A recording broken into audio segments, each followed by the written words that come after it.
Baik, Assalamualaikum warahmatullahi wabarakatuh. Perkenalkan, nama saya Arnaud Kurniawan yang NIM 63046610096 akan memberikan video tentang pengaruh ESG rating risk terhadap nilai perusahaan dengan profitabilitas sebagai variabel moderasi. Pada video ini dibuat untuk melakukan UAS pada mata kuliah seminar manajemen keuangan. Untuk latar belakang, yang pertama adalah pertumbuhan global perusahaan sering menyebabkan degradasi lingkungan karena penggunaan sumber daya yang tidak ramah lingkungan. Untuk mengatasi hal ini, banyak perusahaan untuk menerapkan pendekatan 3P, yaitu People, Planet, and Profit, atau Triple Bottom Line, yang menekankan tanggung jawab terhadap masyarakat dan lingkungan selain mencari keuntungan. Pada konsep ini, perusahaan mendukung keberlanjutan dan kesanggupan perusahaan untuk bertahan lama sesuai dengan prinsip berkelanjutan dan fokus pada keseimbangan antar ekonomi, sosial, dan lingkungan. Hal ini tercermin dalam kinerja ESG. Pada data tersebut disajikan bahwa tren dari ESG mengalami peningkatan yang signifikan pada tahun 2019 hingga tahun 2024, yang mengindikasikan bahwa dunia semakin memperbincangkan isu-isu pada ESG tersebut.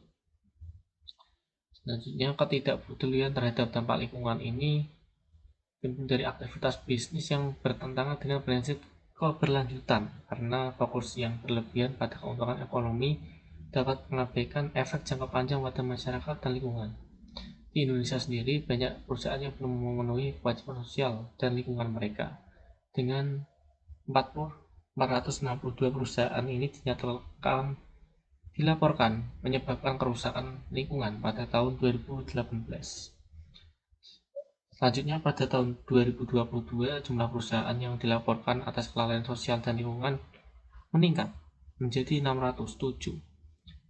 Salah satu kasus utama yaitu PT Freeport Indonesia yang sempat merugikan Indonesia sebanyak 12,92 miliar US dollar. Untuk itu, pemerintah kemudian mendorong pelaporan keberlanjutan dengan menerapkan peraturan keuangan berkelanjutan, meningkatkan aspek ESG, yaitu Environment, Social, and Governance. Kinerja perusahaan, baik dalam hal keuangan maupun nilai perusahaan, sangat dipengaruhi oleh risiko-risiko yang dihadapinya dalam ranah lingkungan, sosial, lingkungan, dan tata kelola ESG. Untuk temuan yang telah dilakukan yaitu penelitian dari Doku Business Endeavor Aguilera 2020 dan kawan-kawannya, yaitu bahwa penelitian tentang ESG ratings rate akan menurunkan profitabilitas perusahaan. Selanjutnya, hal itu ditentang dengan penelitian pertama dan Agustin, yaitu yang menengahkan bahwa ESG ratings rate yang tinggi akan meningkatkan profit perusahaan karena tidak perlu mengeluarkan biaya tambahan untuk investasi lingkungan. Selanjutnya, penelitian yang dilakukan oleh Bahri dan Yudo Shimamura ini menunjukkan bahwa penelitian ESG rating tidak berpengaruh terhadap profitabilitas suatu perusahaan. Scottless 2008 menyatakan bahwa kelangsungan hidup perusahaan tergantung pada hubungannya dengan lingkungan sekitarnya. Untuk memenuhi tanggung jawab sosial dan lingkungan serta membangun kepercayaan dari dukungan dari berbagai pihak. Untuk peningkatan stabilitas nilai perusahaan terlihat dalam stabilitas harga saham dan pertumbuhan jangka panjang. Nilai perusahaan yang memiliki ESG rating tinggi akan merupakan nilai perusahaan pada penelitian Idikma et al. Selanjutnya, hal yang berbeda ditemukan pada penelitian Khairiyah yang menyatakan bahwa semakin besar risiko ESG maka peningkatan nilai perusahaan. Sedangkan pada penelitian Farizal et al. Itu menyatakan bahwa ESG rating ini tidak berpengaruh terhadap nilai perusahaan. Untuk itu, maka penulis berencana meneliti ESG rating risk dengan metode sustain analysis. karena masih jarang digunakan dibanding dengan GRI atau MSCI. Penelitian ini penting karena sedikit perusahaan di Indonesia yang memiliki ESG rating yang rendah, meskipun tren ESG meningkat pada data 5 tahun terakhir mengalami peningkatan yang signifikan. Penelitian ini juga akan memasukkan variabel profitabilitas untuk memoderasi pengaruh ESG risk terhadap nilai perusahaan.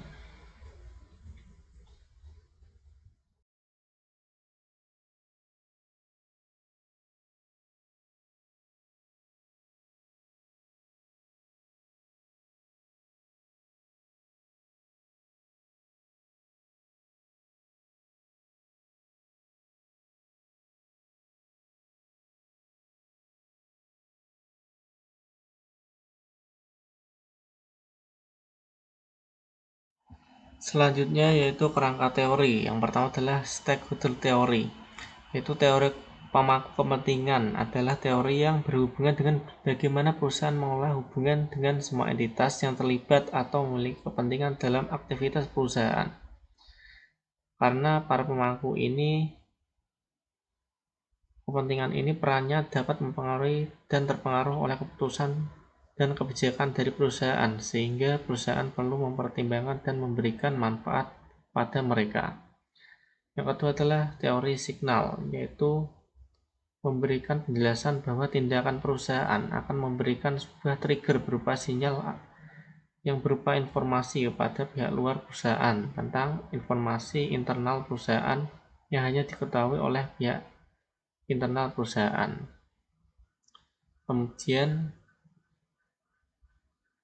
tiga adalah indeks Indonesian Stock Exchange Leader atau IDXL.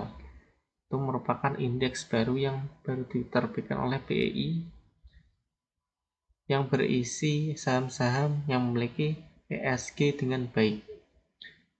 Selanjutnya adalah ESG, itu Environment, Social, and Governance, adalah hal yang sangat harus dipahami oleh mencapai tujuan keberlanjutan perusahaan sehingga mendorong kinerja ekonomi, sosial, dan lingkungan. Kinerja ESG ini semakin penting dalam evaluasi perusahaan modern karena mencerminkan komitmen terhadap keberlanjutan, tanggung jawab sosial, dan tata kelola yang baik. Dan yang kelima adalah profitabilitas, yaitu mengukur sejauh mana suatu perusahaan ketika menghasilkan keuntungan dari bisnis dalam jangka periode yang ditentukan. Kemudian nilai perusahaan, yaitu adalah sebuah representasi dari sebuah perusahaan yang diwujudkan dalam bentuk stock price. Nilai ini akan digunakan oleh investor untuk membayar jika perusahaan akan dijual dan bukan hanya sekedar angka saja. Nilai perusahaan dapat mencerminkan apa yang telah mereka lakukan dalam pengoperasian perusahaan. Selanjutnya berikut ini adalah bentuk dari model penelitian. Itu variabel X adalah ESG risk rating. Kemudian variabel Y adalah nilai perusahaan yang diukur menggunakan Tobinski. Sedangkan variabel mediasinya adalah profitabilitas perusahaan dengan diukur dengan ROA. Pada penelitian ini terdapat 3 hipotesis, yaitu 1. ESG rating risk berpengaruh negatif terhadap profitabilitas perusahaan. H2, ESG rating risk berpengaruh negatif terhadap nilai perusahaan. Dan H3, profitabilitas dapat memperkuat pengaruh ESG rating risk terhadap nilai perusahaan. Jenis penelitian ini adalah penelitian kuantitatif dan lokasi tidak diperlukan karena menggunakan data sekunder. Jumlah populasi yang ada yaitu berjumlah 120 perusahaan, yaitu anggota IDX ESGL pada tahun 2020 sampai 2023, sedangkan sampelnya sebanyak 49 perusahaan. Kemudian teknik pengumpulan data melalui website BEI dan juga situs website resmi dari perusahaan yang bersangkutan. Definisi konsep dan operasional. Yang pertama adalah variabel independen.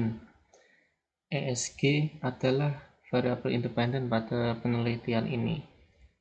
Lalu kinerja ESG akan diketahui parameter perusahaan dalam keberhasilan melaksanakan aspek-aspek lingkungan, sosial, dan tata kelola melalui proses operasionalnya.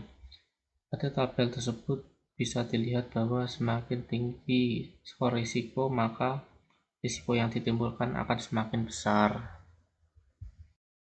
Selanjutnya adalah variabel dependen berupa Tobin skew. Ini adalah rasio antara nilai perusahaan dan biaya pengganti total asetnya.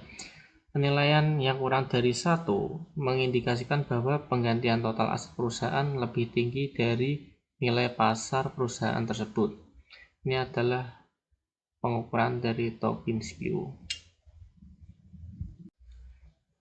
Variabel moderasi ini adalah profitabilitas. Yang berarti profitabilitas adalah kapasitas dari kemampuan suatu perusahaan untuk menghasilkan profit pada suatu periode tertentu melalui aktivitas yang dilakukan pada operasionalnya. Rasio profitabilitas ini yang digunakan adalah ROA melalui perhitungan berikut ini. Metode analisis data ini adalah metode statistik deskriptif yang digunakan untuk menganalisis data. Sedangkan untuk uji hipotesis melalui analisis kuantitatif melakukan dengan menggunakan aplikasi Smart PLS. Metode analisis data itu yang pertama ada outer model, yang kedua ada inner model, dan yang ketiga ada uji pengaruh tak langsung. Berikut ini adalah tabel dari penjelasan-penjelasan pengukurannya.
Berikut ini adalah jadwal pelaksanaan dari proses penyusunan proposal penelitian. Bisa dilihat